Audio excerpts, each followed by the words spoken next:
আসসালামু আলাইকুম। সবাই কেমন আছেন বলেন তো? এগুলো কি? এগুলো মায়ের হাতের ছোঁয়া, মায়ের হাতের ভালোবাসা। মা এমন একটা জিনিস দ্বিতীয়টা আর পৃথিবীতে খুঁজে পাবেন না, মা বাবার মতো আপন। এদেরকে সব সময় আগলায় রাখতে হবে, এদেরকে যত্ন করতে হবে, এদেরকে ভালোবাসতে হবে। এরা হারাই গেলে আর কখনো খুঁজে পাবেন না। দেখেন কত কি বাধাই দিয়েছে। আমি কয়দিন আগে গ্রাম থেকে এসেছি, আমার সঙ্গে তো পাঠাই দিয়েছে, আবার মাঝখানে কোরিয়াতে পাঠাইছে, আবার ভাই 10 দিন পরে গিয়েছে, ভাইয়ের সঙ্গে সব কিছু পাঠাই দিয়েছে, রান্না করে পাঠাইছে, কাঁচা মাছ মাংস পাঠাইছে। বলে বুঝাতে পারবো না কিভাবে মা এগুলো সব কিছু জোগাড় করে পাঠায়।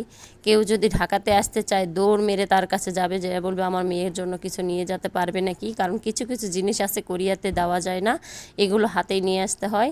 তার কাছে যে বলবে এক ব্যাগ ইস্যু একটু আমার মেয়ের কাছে পাঠাই দিব, একটু নিয়ে যাও। এই যে সব মা পাঠাই দিয়েছে। আমার ছেলে মেয়ে সন্দেশ পছন্দ করে, দেখে আব্বা সন্দেশ, মিষ্টি, ঝুড়ি, আমার বোনের হাজব্যান্ড পাঠাইছে, আমার বাবা পাঠাইছে, মার পাঠাইছে। এই যে আমার ফ্রিজে জায়গা হচ্ছে না। মা বাবার মতো আপন আর কেউ হতে পারবে না। এরা দুনিয়াতে যতদিন আছে সব সময় এদের আদর যত্ন করতে হবে। সবাই ভালো থাকবেন। আল্লাহ হাফেজ।